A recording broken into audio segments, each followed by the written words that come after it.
And welcome to the Comic Corner. My name is Damon. What we do here is news, reviews, and interviews. And today I have my good friend who we've met in person for the first time not too long ago. It was a joyous time. We saw Mr. Feige and Mr. Pratt and Mr. Evans and Miss Agatha Harkness and so many stars. So many stars. Although Brie Larson somehow snuck by us. Don't know how that happened. TJ, buddy, how you doing today? I am fantastic, and I mean, what a day we had that day. It was absolutely a dream come true. Like I said, we saw everybody, and I looked back on the footage because I mean, we both took so many pictures and everything. Bree snuck by with Feige. She was like hidden in there. And we didn't see Feige come in either. Yeah. He snuck in too, so it was they came in right after Reynolds and Hugh. So like I think like it kind of got lost in the shuffle. But yeah, they like sneakily got past us. But yeah, I mean, again, what a day. And we got to hit the legendary Golden Apple Comics. Yes. Pick up a bunch of books. I mean, it was fantastic.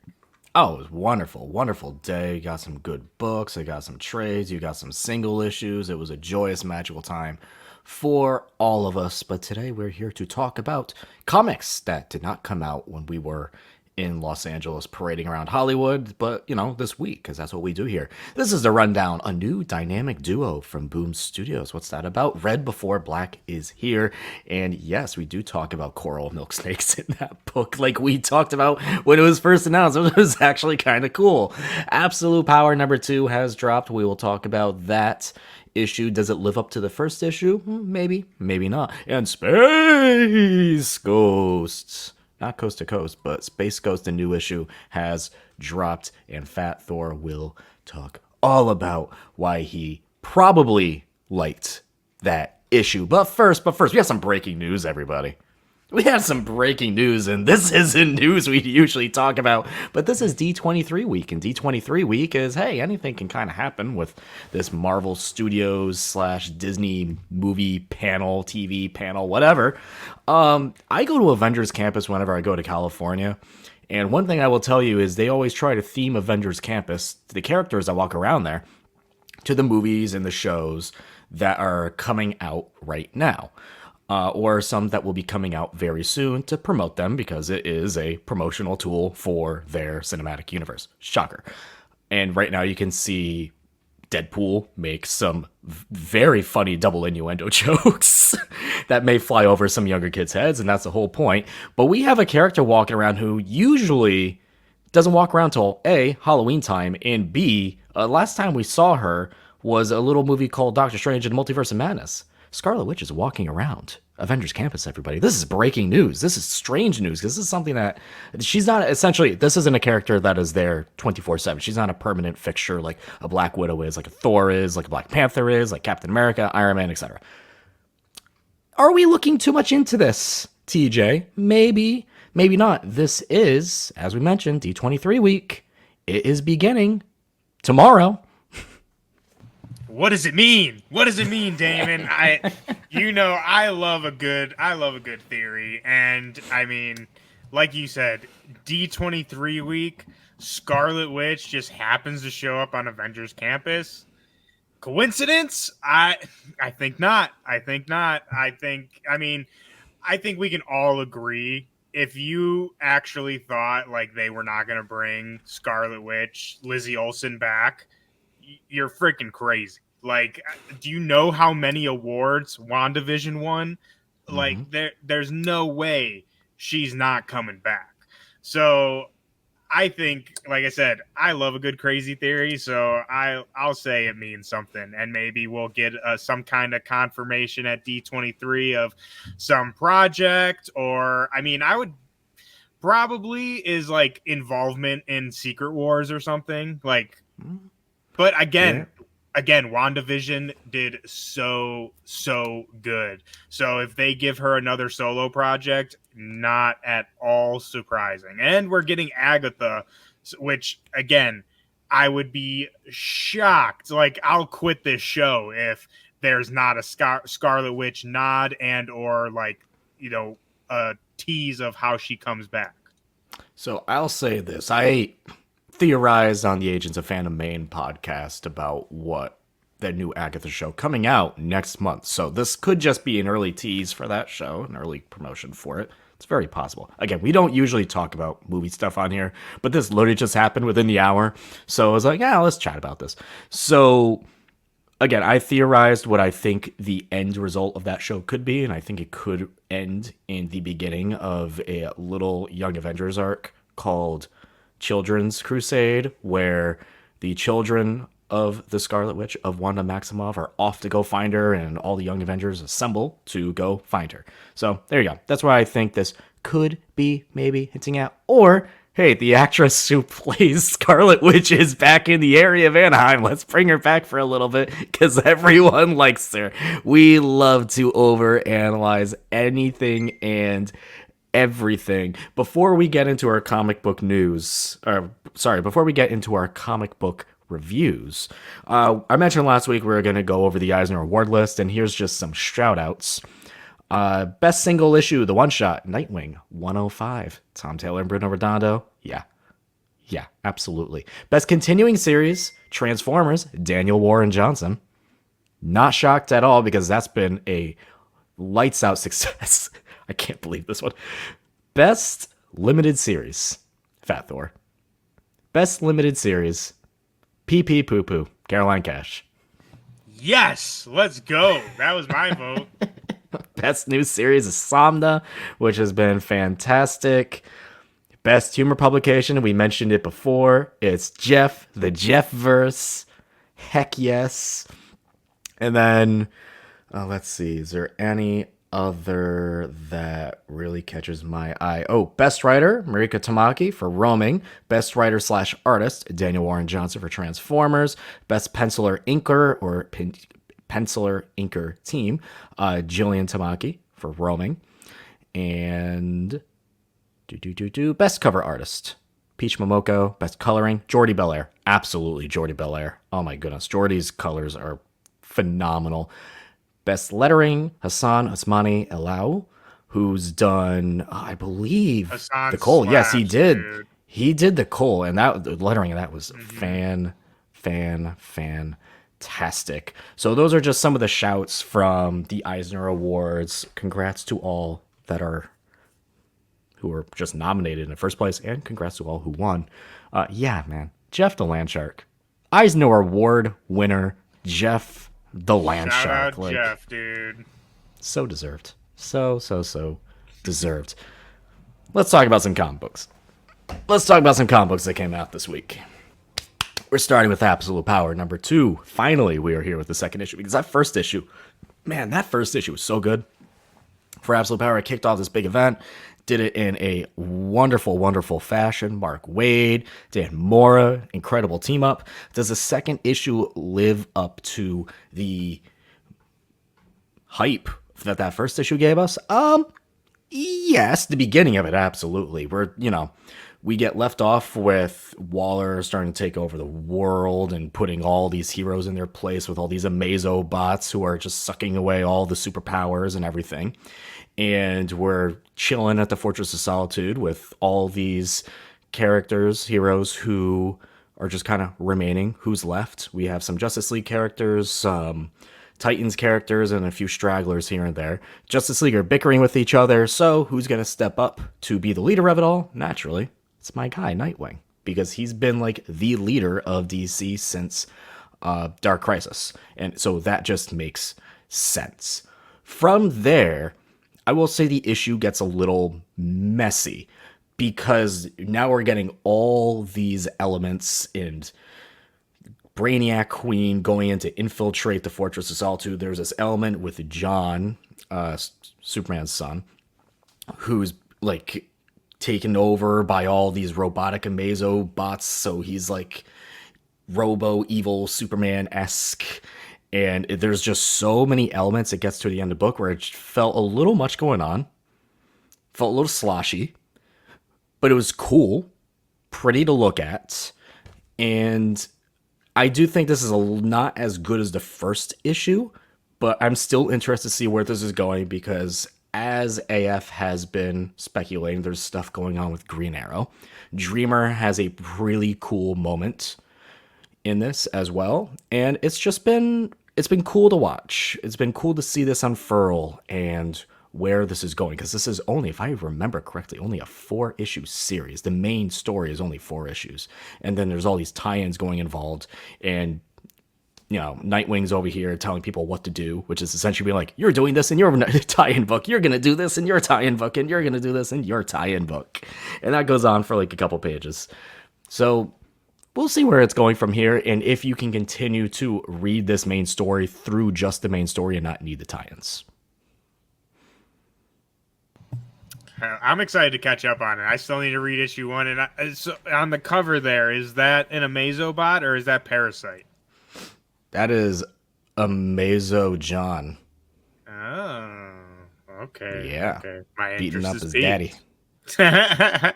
Yeah, man, I'm excited. I mean, we talked about it. I'm more so like, no pun intended, but I'm all in on the all in stuff. Like that, I'm so excited for the absolute Superman, the whole 3, the Trinity. Mm-hmm. I'm super excited for that. So I wanna catch up on Absolute Power just so I can get like the full scope of everything. You know what I mean?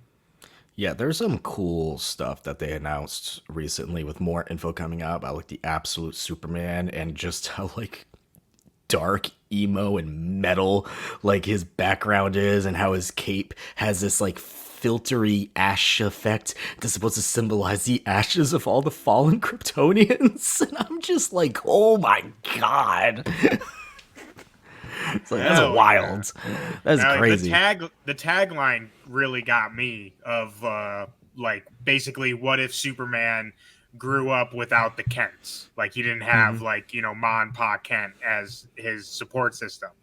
And again, like that just hooks me immediately because again, we've talked about like I'm very sick of like evil Superman and stuff like that. I think while I mean you could say like that's kind of similar, I don't think they're going to evil Superman route. They're like, not. It feels very fresh and interesting to me.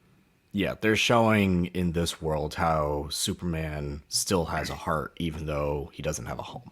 That's kind of what the vibe is of Beautifully that said. book.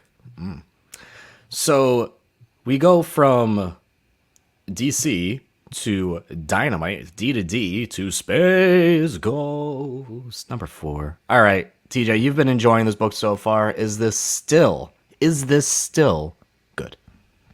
Of course. Yes, it is still fantastic. Honestly, I've been loving this series so far. I think that this is the best issue yet. Literally has become one of my favorite superhero books, like, superpower people fighting bad guys. This is it. It's so fun. It's so great. Like if you're a fan or remember the character of Space Ghost, brings him into an all new light.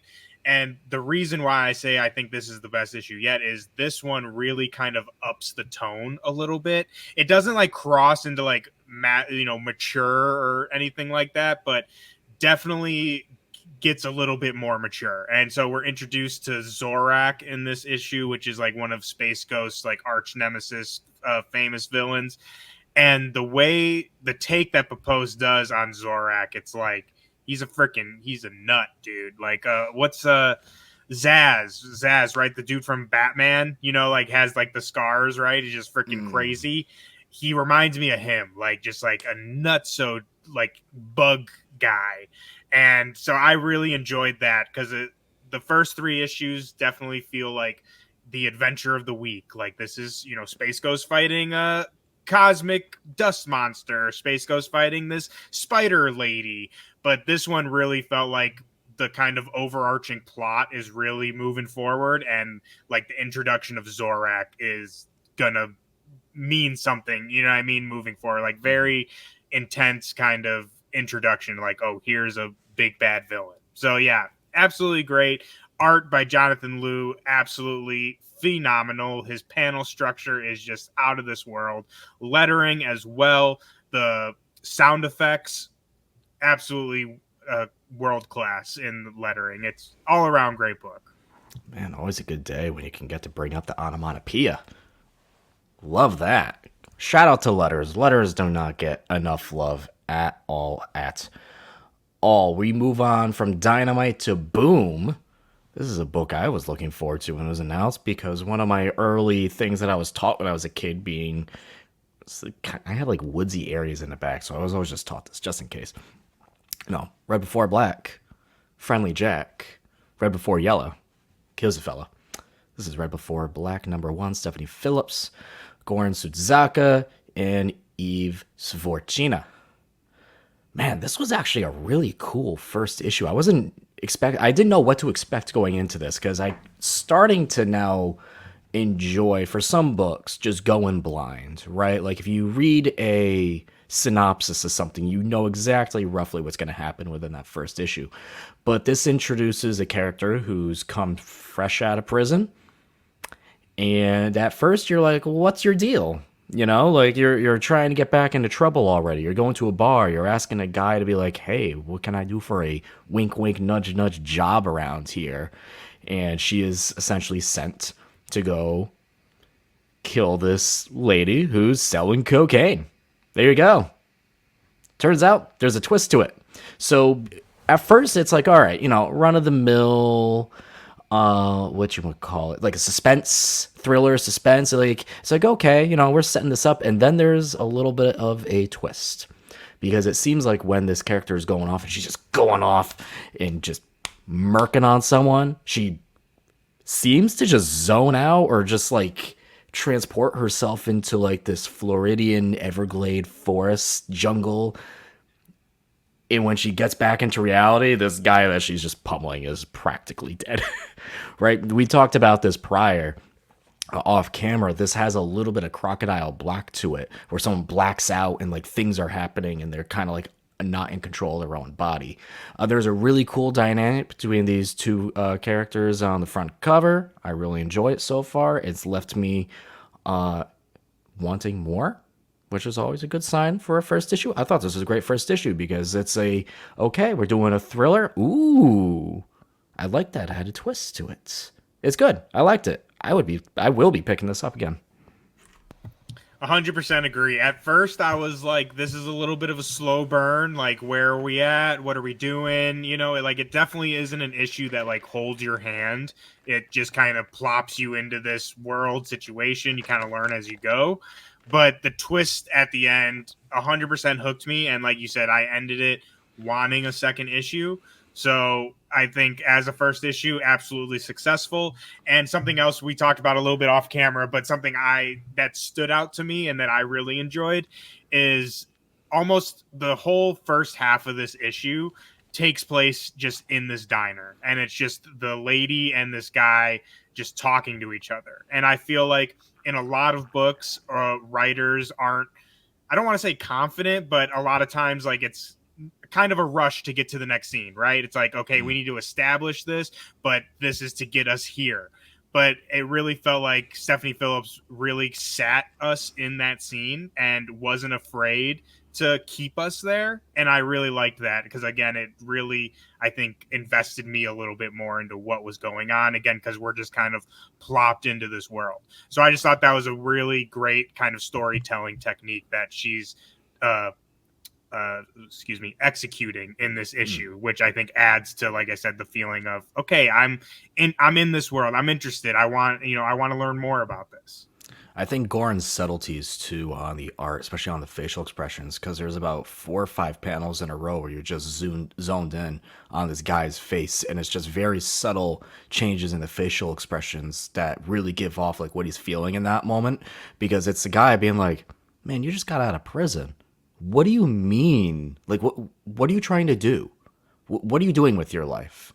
And then it turns out at the very end of this that, you know, there's some other elements in play, right? Like, we have this new dynamic duo possibly between these two characters, but there's also some third, fourth party characters involved that could be infiltrating the events of what we're seeing. So it's cool. It does have a little bit of that Crocodile Black feel that we've been enjoying too from Phil Kennedy Johnson, where you have like a little bit of the strange mixed with a very grounded story about like a drug bust essentially, and where are we going and what twists and turns are we going to take. I just think so, as a first issue, this did everything I wanted. Agreed, all around. Last book of the week, a book you've been very much enjoying, The Principles of Necromancy. Talk to me about it. Oh, again, another book that I have just been loving. I've been raving about it.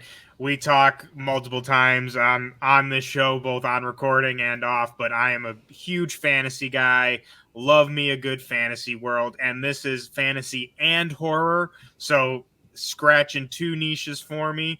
And it's just been so good. Each issue has kind of taken us through a different perspective of our main character, Jacob Eyes, who is so basically, if for anyone who hasn't heard me rave about this book before, but it's a medieval world and there's no like sorcerers or like wizards or anything. Basically, the magic of this world is doctors and medicine. Wizards are doctors. There's no magic. The magic is like, again, scientific study and improvements in the field of medicine. And so Dr. Jacob Eyes is basically trying to cure death. And it's a book that is creepy, horrifying, grotesque at times, but it also does have like a beating heart to it as well. Like, again, this Jacob Eyes character you can look at as a villain, but as the book has gone on, you learn more about him, about his motivations. And so issue 4 is going to be the end of this first arc. And I think that Jackson Lansing, Colin Kelly wrapped this up absolutely beautifully. Amon Winkle's art is as incredible as it is ever. And again, this is just the first arc, so there will be more, I'm pretty sure, of this world and of Jacob Eyes. There's definitely way more. It doesn't wrap everything up, but if we never saw this series come back, it would still be a satisfying conclusion. So again, I can't rave about this book enough. If you like horror, if you like fantasy, mystery, all that cool, grotesque body horror art, pick this book up. It's fantastic. I mean, everything you just described is essentially this cover with this monster demon skull with a sword going straight through it. Yeah, that's some grotesque stuff. That's Dude, you would love this book. You are gonna love it. I know your taste and what you like. I can tell you're really gonna like this one.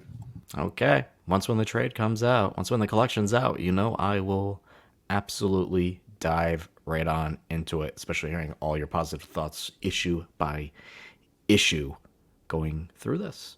And that's actually a pretty short episode we have from us this week. I know. I'm just going to sit this back and just be like, I know there was a new X-Men book out this week. I know. I'm so excited for it, by the way, so...